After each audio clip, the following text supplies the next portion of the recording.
dear customer, my name is Jane, and there also have some key points about how to use HIV professionally. So I want to introduce to you. Just a moment. My customer, when you want to do this detect, please not open the cassette. You need to open this one first. When you open this one, you want to use whole blood to do the test. You choose this area, finger stick. Open this one and clean and clear here, clean here. Give some pressure here and use this lancet to get one drop of blood. The key point is coming, my customer, not use the first blood.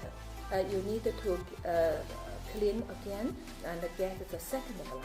Give more pressure, then you can get the second blood.